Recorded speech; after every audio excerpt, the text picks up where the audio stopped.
வணக்கம் மக்களே, நீங்கள் வேறு கேட்குறது மொக்க கம்பெனி. நாங்கள் host karate kid legends release ஆயிடுச்சுங்க. கண்டிப்பாக அந்த படம் மேலே எனக்கு ஒரு சின்ன ஹைப் இருக்க தான் செஞ்சது. பிகாஸ் ஓஜி கராத்தே கிட்டும் இப்போ லேட்டஸ்ட்டாக வந்த கராத்தே கிட் 2 யூனிவர்ஸுமே மர்ச் பண்ணுற மாதிரி ஒரு கதையை கொண்டு போக பிளான் பண்ணி வச்சுருந்தாங்க. அது ஒர்க் அவுட் ஆச்சா இல்லையாங்கிறத பார்த்துருவோம். அண்ட் முக்கியமாக நீங்கள் அந்த பழைய கராத்தே கிட் ஃபேனாக இருந்தீங்கன்னா இந்த படத்தை மிஸ் பண்ணாமல் பாருங்கள். அந்த ஃப்ளேவர் கண்டிப்பாக இருக்கும். லைக் இந்த ஜேடன் ஸ்மித் கராத்தே கிட்டா அப்படியே பீட் டு பீட் வந்து பார்த்தீங்கன்னா காப்பி பண்ணி எடுத்துருக்காங்க. அது சைனாவில் நடக்கும், இது நியூயார்க்கில் நடக்கும். ஜேடன் ஸ்மித் கராத்தே கிட் உங்களுக்கு பிடிச்சிருந்துச்சுன்னா இது பிடிக்கிறதுக்கான வாய்ப்புகள் அதிகம். மறக்காம செக் பண்ணி பாருங்க. அது ஒரு மிக முக்கியமான நியூட்ரல் பாயிண்ட். பாசிட்டிவ் பாயிண்ட்னு பார்க்கும்போது ஜாக்கி சான் தாங்க. பாதி படத்துக்கு மேலே தான் அந்த மனுஷன் வராரு. ஆனால் எவ்வளோ சார்மிங்காக எவ்வளோ எனர்ஜெட்டிக்காக இருக்காரு. எனக்கு தெரிஞ்சு ஜாக்கி சான் வந்துட்டு அப்புறம் படம் முழுக்கவே அவர் ஃபோக்கஸ்டாக தான் போகுது. ஐ மீன் முக்கியமான ஃபோக்கஸ் பென் ஃபாங் அந்த லீ கேரக்டர் மேலே தான் இருக்கணும். ஆனால் மனுஷன் அந்த எனர்ஜியை திருடிடுறாருங்க. எனக்கு தெரிஞ்சு ஃபைனல் ஃபைட் சீக்வன்ஸில் கூட ஒரு ஓரமாக தான் நிப்பாருன்னு வச்சுக்கோங்களேன் நம்ம ஜாக்கி சான். நீங்கள் மோஸ்ட்லி அவரோட இந்த ரியாக்ஷன் தான் பார்த்துட்டு இருப்பீங்கன்னு நினைக்கிறேன். ஏன்னா அமேசிங்கான ஒரு ஆக்டர் அவர். நடுவில் அவருக்கும் இந்த ஓஜி கராத்தே கிட் ரால்ஃப் மேஷியோக்கு 2 பேருக்குமே நடுவில் ஒரு சின்ன ஆக்ஷன் சீக்வன்ஸ் வர மாதிரி காமிச்சிருப்பாங்க. செம்ம இன்ட்ரெஸ்டிங்காக இருக்கும். அதில் கூட சின்ன சின்ன ஆக்ஷன் சீக்வன்ஸ் இந்த பக்கம் எப்படியோ ஜாக்கி சான் நம்மளை சிரிக்க வச்சுன்னு தான் ட்ரை பண்ணுறாரு மனுஷன். 70 வயசா நம்பவே முடியல.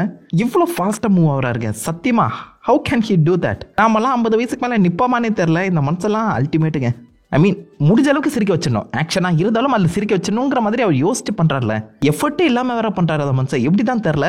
So Jackie Chan is the major plus point. அது மட்டும் இல்லாமல் நடுவில் இந்த பக்கம் இந்த மெயின் கேரக்டர் லீக் வந்து பார்த்தீங்கன்னா கராத்தே சொல்லி கொடுக்குறங்கிற பேரில் குன்ஃபு பெருசா கராத்தே பெருசா எது பெருசுன்னு அடிச்சு காட்டுன்னு ஒரு சீக்வன்ஸ் வரும். அது ஒரு சின்ன இன்ட்ரெஸ்டிங்கான சீக்வன்ஸ். சூப்பராக கோரியோகிராஃப் பண்ணியிருப்பாங்க. நல்லா இருக்குங்க, நல்லாவே இருக்கும். நீங்கள் ரசிப்பீங்கன்னு நினைக்கிறேன். ஆளை விடுங்க கொய்யான்னு சொல்லி ஒருத்த கிளம்பி போயிடுவான். ஸோ அந்தளவுக்கு சூப்பரான நிறைய விஷயங்கள் ஜாக்கி சான் சுற்றி அழகாக எழுதப்பட்டிருக்கு. ஜாக்கி சானுக்கு அப்புறம் இந்த மெயின் ஆக்ஷன் ஸ்டார் பென் வாங். ஒவ்வொரு ஆக்ஷன் சீக்வன்ஸுமே அவர் இறங்கி வேலை மெனக்கட்டு பண்ணியிருக்காரு. அது தெளிவாகவே தெரியுது. முக்கியமாக அவர் ஆலிவேல வந்து பார்த்தீங்கன்னா 3 பேரை பொழந்து எடுக்கக்கூடிய அந்த ஒரு சீக்வன்ஸ். 3மே பெரிய ஆளுங்க. பட் இருந்தாலும் இந்த சின்ன பையன் எப்படி தனக்கு தெரிஞ்ச அந்த குன்ஃபுவை வச்சு சமாளிக்கிறாங்கிற மாதிரி அழகாகவே கொண்டு போயிருப்பாங்க. அதுவும் ஒரு பெரிய லேட்டரில் ஏறி ஸ்பைடர்மேன் மாதிரிலாம் சம்பவம் செய்வாருங்க. பீட்டர் பார்க்குறங்கிற பேர் நேம் மென்ஷன் கூட நடந்திருக்கும். அந்த மாதிரி தான் சண்டையை செஞ்சுருப்பாரு. நல்லா இருக்கும். அது பார்க்க சூப்பராக இருக்கும். அண்ட் படத்தோட 1 லைன் எடுத்து பார்க்கும்போது அது கிட்டத்தட்ட போன படம் அந்த ஜாக்கி சான் கராத்தே கிட் மாதிரி தான் இருந்துச்சு. அதில் ஜேடன் ஸ்மித் எப்படி நியூயார்க்ல இருந்து சைனாக்கு போனாரோ அதே மாதிரி இங்கே இருக்கவன் சைனாலேருந்து நியூயார்க் போனான். ஆல்ரெடி அவன் சைனாவில் இருக்கும்போது குன்ஃபு தெரிஞ்சிருக்கும். அது கூடவே அவன் பாக்ஸிங் கராத்தேன்னு சொல்லி ஏகப்பட்ட வித்தைகளை ஒன்றா சேர்த்து அவன் ஸ்டைலை எப்படி மாற்றிக்கிறாங்கிற மாதிரி கதை போகும். சேம் கான்செப்ட் தான். அந்த பக்கம் டோர்னமெண்ட் நடக்கிற மாதிரி இந்த பக்கம் ஒரு டோர்னமெண்ட். அங்கே ஒரு வில்லை, இங்கே ஒரு வில்லை, அங்கே ஒரு லவ் இன்ட்ரெஸ்ட், இங்கே லவ் இன்ட்ரெஸ்ட். ஆல்மோஸ்ட் லைக் அங்கே ஒரு ஃபெஸ்டிவல் நடக்கும். அதே மாதிரி ஒரு ஃபெஸ்டிவல் இங்கே நடக்கிற மாதிரி காமிச்சிருப்பாங்க. பீட் டு பீட் அப்படியே ஒரு பர்ஃபெக்டான ரீமேக் மாதிரி எனக்கு வந்து ஃபீல் ஆச்சு. It's good, not bad. உங்களுக்கு அந்த படம் பிடிச்சிருந்தா அதே கான்செப்டில் ஓடக்கூடிய இந்த படமும் பிடிக்கும். இது மோர் லைக் 90 மினிட்ஸ் கிட்ட தாங்க ரன் ஆகுது. ரொம்ப ஷார்ட்டான படம் வேறு. அடுத்த எபிசோட் எப்படா போடுவீங்க அப்படிங்கிற மாதிரி உட்காந்துருப்பீங்க. அந்த அளவுக்கு ஒரு எபிசோட் லென்த் தான் ஓடுது. ஸோ ஃபாஸ்ட் பேஸ்டாகவும் இருக்குது. சின்னதாக ஒரு அண்டர்டாக் ஸ்டோரியுமே டச் பண்ணியிருக்கேங்க. அவ்வளோதான். ஒன்றும் இல்லை, 2 அண்டர்டாக் ஸ்டோரி இருக்குது. நெகட்டிவ்ஸில் சொல்கிறேன். பட் கொடுக்கப்பட்ட ஆக்ஷன் சீக்வன்ஸை எனக்கு தெரிஞ்சு பென் வாங் பிரித்து மேய்ஞ்சிருக்காரு. பட் எனக்கு என்னமோ அந்த குட்டி பையன் ஜேடன் ஸ்மித் கிட்ட இருந்த அளவுக்கு ஒரு எமோஷனல் கண்டென்ட் இவங்கிட்ட வந்து வரலையோன்னு தோணுச்சு. ரொம்பவே ஃப்ளாட்டாக அவருடைய எமோஷன் சீக்வன்ஸ் எல்லாமே எனக்கு ஃபீல் ஆச்சு. ஐ மீன் 2-3 எமோஷன் சீக்வன்ஸ் ரொம்ப அவனுக்கு அழுத்தமாக அமைச்சிருக்காங்க. பட் அது எனக்கு தெரிஞ்சு எங்கேயுமே உங்களுக்கு கூட கனெக்ட் ஆகலை. ஏன்னா அந்த பென் வாங்கெல்லாம் அதுக்கு மேலே எமோட் பண்ண முடியல போல். அது எல்லாமே ஃப்ளாட்டாக இருந்துச்சு. மற்றபடி ஆக்ஷன் எல்லாமே பிரித்து மேய்ஞ்சிட்டார் மனுஷன். நிஜமாலே அவர் தான் ஆக்ஷன் பண்ணாரான்னு கேட்க வைக்கிற அளவுக்கு இருந்துச்சுங்க. அந்தளவுக்கு சூப்பரான சீக்வன்ஸ். பாஞ்சு பறந்து அடிக்கிறாரு. நல்லா இருக்கு. கராத்தே குன்ஃபு எல்லாமே ஒரே மரத்தோட 2 கிளைகள்னு சொல்லி பேச வர அந்த சீக்வன்ஸ். ஜாக்கி சான் ஒரு கிளையோட இன்னொரு கிளை ஸ்ட்ராங்காக இருக்குடா அப்படின்னு சொல்லி அதுக்கு மேலே அவர் போடுற அந்த கவுண்டர்னு சொல்லி ரொம்ப ஃபன்னாகவே நகர்த்துட்டு இருக்கோங்க. ஆக்ஷனுக்கு அதிகமான முக்கியத்துவம் கொடுத்துருக்காங்க. எனக்கு அந்த ஆலிவே ஃபைட் ரொம்ப பிடிச்சிருந்துச்சு. படத்து சூப்பரான லோர் எக்ஸ்பென்ஷனுங்கிறது ஒன்று நடந்திருக்கும். மியாகிக்கும் ஜாக்கி சானுக்கும் சம்மந்தப்பட்ட மாதிரி ஒரு கதை ஓப்பனிங் சீக்வன்ஸ்லேயே வரும். ஒரு அனிமேஷன் ஸ்டைலில் கொடுத்துருப்பாங்க. அது நல்லா இருந்துச்சுங்க. ப்ரீவியஸ் கராத்தே கிட் எல்லா படங்களுமே ஒன்றா சேர்க்கிற மாதிரி ஒரு ஃப்ளாஷ்பேக் சீக்வன்ஸ் ஓப்பனிங் ஷாட்லேயே வரும். நடுவில் வரக்கூடிய அந்த ஃபைட் நடக்கிற அனிமேஷன் சீக்வன்ஸுமே ரொம்ப இன்ட்ரெஸ்டிங்காக கொடுத்துருந்தாங்க. முடிஞ்ச அளவுக்கு அந்த ப்ரெசன்டேஷனை சாலிடாக வச்சுருந்தாங்க. நிறைய ஃப்ரேம் ரொம்ப இன்ட்ரெஸ்டிங்காக இருந்துச்சு. முக்கியமாக இவங்க சண்டை போடக்கூடிய ட்ரெயின் பண்ணக்கூடிய அந்த மொட்டை மாடி சீக்வன்ஸ் அது நல்லா இருந்துச்சு. அந்த ட்ரைனிங் மாண்டாச்சுமே ரொம்ப இன்ட்ரெஸ்டிங்காக இருந்துச்சு. அதை ப்ரெசென்ட் பண்ண விதம், சினிமாட்டோகிராஃபி, அதுவும் அந்த விஷுவலாக சில இடங்களில் ரொம்ப ஸ்டன்னிங்காக பார்த்தீங்கன்னா அமைச்சிருப்பாங்க. அதை பாராட்டி ஆகணும். ரொம்பவே பிரைட்டான ஒரு படம் தாங்க. But still it's really good. And எனக்கு தெரிஞ்ச மியூசிக் இன்னும் கொஞ்சம் பெட்டராக போட்டுருக்கலாம். மைனஸ்ன்னு நான் சொல்ல மாட்டேன். பட் எனக்கு என்னமோ ப்ரீவியஸாக வந்த படங்கள்ல இந்த மியூசிக் கொஞ்சம் ஞாபகம் வச்சுக்கிற மாதிரி இருந்துச்சு. இந்த படத்துக்கு இந்த யூனிக் மியூசிக் இருந்த மாதிரி தெரியல. பட் அகைன் பெரிய குறைன்னு சொல்ல முடியாது. டெக்னிக்கல் சைடாக ஒரு ஸ்ட்ராங்கான படம். பெரிய விஎஃப்எக்ஸ்னு எதுவும் கிடையாதுங்க. முடிஞ்ச அளவுக்கு ப்ராக்டிக்கலாகவே நீ டிஸ்டன்ஸை புல் ஆஃபும் பண்ண ட்ரை பண்ணியிருக்காங்க. அதையுமே பாராட்டியானோம். அண்ட் இதுக்கு மேலே எனக்கு தெரிஞ்ச பாசிட்டிவ்னு சொல்ல எதுவுமே இல்லைன்னு தான் தோணுது. நெகட்டிவ்ஸ் கிட்ட போகும்போது நிறைய கொட்டி கிடக்குது.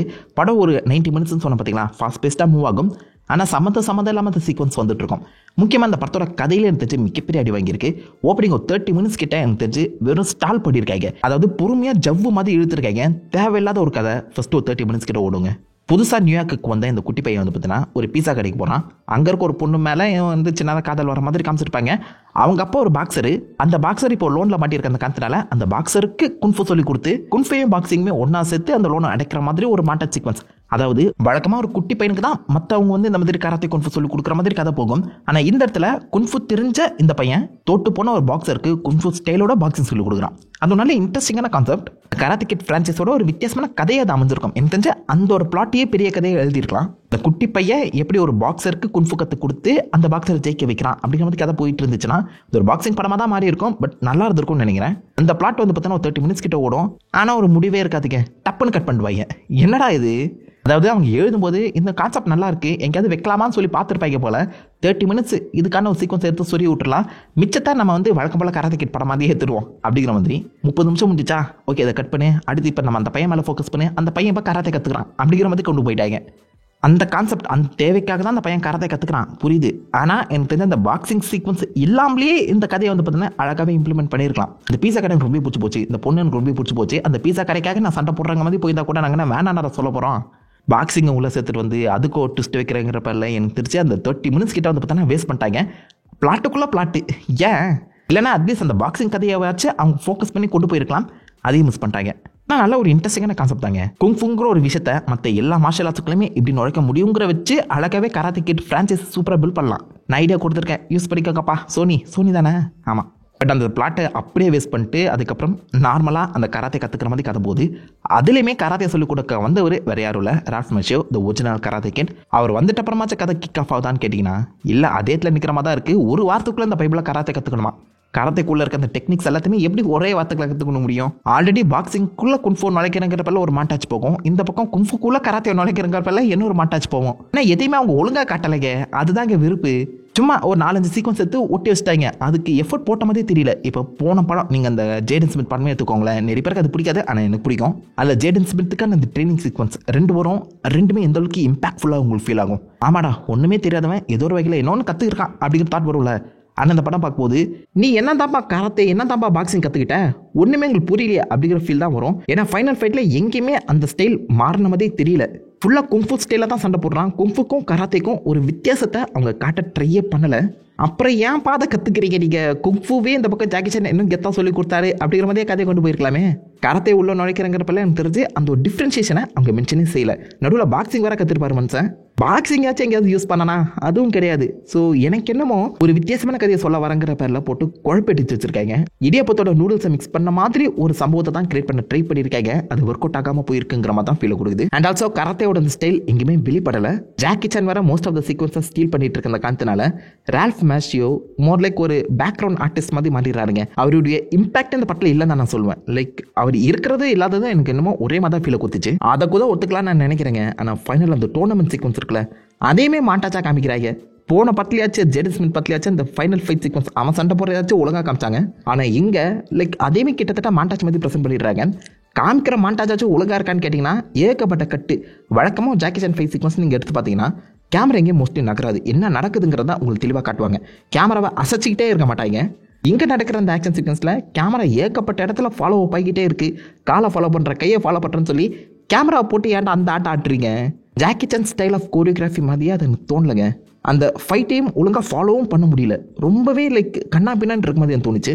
ஆக்ஷன் சீக்வன்ஸ் நான் பேடுன்னு சொல்ல வரல, ஆனால் இன்னும் பெட்டராக அதை போர்ட்ரே பண்ணியிருக்க முடியும். அந்த ஆப்ஷன் இருந்தும் வேஸ்ட் பண்ணிட்டாங்க அப்படின்னு நான் சொல்ல வரேன். இது எல்லாத்துக்கும் மேலே வில்லன்றா நான் அப்படின்னு சொல்கிற மாதிரி ஒரு கேரக்டர், அவ்வளோதான். வில்லனுக்கு உண்டான அந்த குணாதிசயம் ஒரு மண்ணும் கிடையாது. அந்த கேரக்டர் டெவலப்மெண்ட் யோசிக்கவே இல்லை. அவங்க இவ்வளோ பெரிய வில்லன் தெரியுமா அப்படின்னு சொல்லி சண்டை போடும்போது ஸ்பேரிங்லேயே ஒரு 2-3 பேரை அடிக்கிறாரு. அந்த மட்டும் தான் காமிச்சிட்டு இருக்காங்களே தவிர்த்து ஏன்டா யாரா நீ வில்லனோட பேர் என்னன்னு கூட தெரிலங்க. எதனால வில்ல, எதுக்கு வில்ல, ஏன்டா நீ வில்ல அப்படின்னு சொல்லி கேட்குற மாதிரி தான் ரொம்ப லைக் அந்த வில்லனை டெவலப்பே பண்ணாமல் போயிட்டாங்க. ஆமாம், யாராவது ஒருத்தனை வில்லனா காமிக்கணுமே, எங்கடா அந்த மண்டை மேலே கொண்டு போட்டவன் அவனை கூட்டுவான் அப்படிங்கிற தான் ரைட் பண்ணியிருப்பாங்க போல. வில்லன் அவங்க டெவலப்பே பண்ணலை. ஐ மீன் வில்லனுக்கு உண்டான ஒரு கேரக்டரிஸ்டிக்கே இல்லை நான் சொல்லுவேன். டோர்னமெண்ட்டில் கடைசி ஒருத்தன் கூட சண்டை போடுறான்டா அப்படிங்கிற மாதிரி தான் கதை போச்சு தவிர்த்து it's not villain at all. அதன் மூலியமா எனக்கு தெரிஞ்சு இந்த மெயின் கேரக்டர் மெயின் லீட் வந்து ஒரு விஷயத்தை கத்துக்கிற மாதிரி எனக்கு தோணலங்க. அவனுடைய கேர்ள் ஃப்ரெண்டே அவன் ஆட்டையை போட்டான். அப்படி பார்த்தா கான்செப்ட் படி அவன் தானே அவன் நடிக்கணும், அவன் வில்லன் கிடையாது ஹீரோ தானே அப்படிங்கிற மாதிரி தான் நமக்கு தோணுது. ஸோ வில்லன் இன்னும் பெட்டர் டெவலப் பண்ணிருக்கணுங்க. பட் இது டெவலப் பண்ணுறதுக்குலாம் சான்ஸ் இருந்திருக்கு, அவங்ககிட்ட ஸ்க்ரீன் டைம் இருந்திருக்கு. 90 மினிட்ஸ் தான் படம், இன்னும் 30 மினிட்ஸ் கிட்ட அவங்க எக்ஸ்பெண்ட் பண்ணியிருக்கலாம். அப்படி இல்லைனா அந்த பாக்ஸஸ் ஸ்டோர்லேனா அப்படியே கட் பண்ணி தூக்கி போட்டிருக்கலாம். லிட்ரலி எனக்கு தெரிஞ்சு இந்த வில்லனையும் அந்த மெயின் கேரக்டரையும் டெவலப் பண்ணுறதுக்கு 1 மணி நேரம் கிட்ட இருந்திருக்கு. ஃபைனல் அந்த டோர்னமெண்ட்டை முழுசாவே காமிச்சிருக்கலாம். டைமுங்கிறது அவங்க கிட்ட கொட்டி கிடந்திருக்கு. ஆனால் ஒழுங்காக மேனேஜ் பண்ணாமல் லைக் இஷ்டத்துக்கு இந்த கராத்தே கிட் பேரை வச்சு சம்பாதிச்சலாம் அப்படிங்கிற தான் படத்தை எடுத்துருக்காங்க. ஜாக்கி சானும் ஒத்துக்கிட்டாரு, பழைய கராத்தே கிட்ட ஒத்துக்கிட்டாங்க. இதை பேஸ் பண்ணியே கதையை கொடுத்து வர வரைக்கும் லாபம் அப்படிங்கிற முடிவில் தான் சோனி ப்ரொடியூஸ் பண்ணியிருக்காங்க போல. இதை பார்க்கும்போது எனக்கு சோனி நடுவில் அந்த ஸ்பைடர்மேன் வில்லன்களை வச்சு நான் சம்பவம் செய்யப்படும் சொல்லி கிளம்புனாங்க பார்த்தீங்களா, அந்த படங்கள் தாங்க ஞாபகம் வந்துச்சு. கிரேவன் த ஹண்டர், மேடம் வெப். அந்த மாதிரி இந்த படம் என்ன கேட்டிங்கன்னா தேவையில்லாத ஒரு அணி. பிகாஸ் எந்த வகையிலுமே யாருமே டெவலப் ஆகலை, சும்மா மேலோட்டமாக கடந்து போயிட்டு இருக்காங்க. அதுவும் பென் ஃபேங் அந்த மனுஷனுக்கு எமோஷனே கடத்த தெரிலங்க. கடைசி வரைக்கும் இவன் ஜெயிக்கணுங்கிற அந்த வெறியே வரல, அவ்வளோதான் நான் சொல்வேன். ஜாக்கி சான் முடிஞ்ச அளவுக்கு கேரி பண்ண ட்ரை பண்ணியிருக்காரு. பட் அந்த மனுஷனாலே எவ்வளோதான் முடியும், முதுகு வலிக்காத 71 வயசில் எல்லா படங்களையுமே நீங்களே கேரி பண்ணுங்க சொல்லி முதுகு மேலே இறக்கி வச்சா என்ன தான் பண்ணுவார். ஸோ முடிஞ்ச அளவுக்கு கேரி பண்ண ட்ரை பண்ணியிருக்காரு. பட் என்னை பொறுத்த வரைக்கும் இட் ஃபெல்ட் ஃப்ளாட். ஓவராலாக ஒன் டைம் வாட்சபிள் தாங்க. ஸோ டைம்ன்றது தான் மறக்காமல் நீங்கள் செக் பண்ணி பாருங்கள். கராத்தே கிட் ஃபேனாக தான். But simply it's an OTT worth movie, அவ்வளோதான். அந்த டைம்லனும் அவ்வளோதான், கதையும் அவ்வளோதான். ஜாக்கி சானுக்காக மறக்காம தேட்டரில் செக் பண்ணி பார்த்துட்டு அவுட் ஆஃப் 5 ஸ்டார்ஸ் நீங்கள் அதை பற்றிக்கு எவ்வளோ ஸ்டார்ஸ் ரேட்டிங் கொடுப்பீங்க அதிகமாக சொல்லிட்டு போகணும். உங்களை நல்ல ஒரு ஆசமான வீடியோவில் மீட் பண்ணுறேன். அது இருக்கும். Have fun guys. வாட்டா.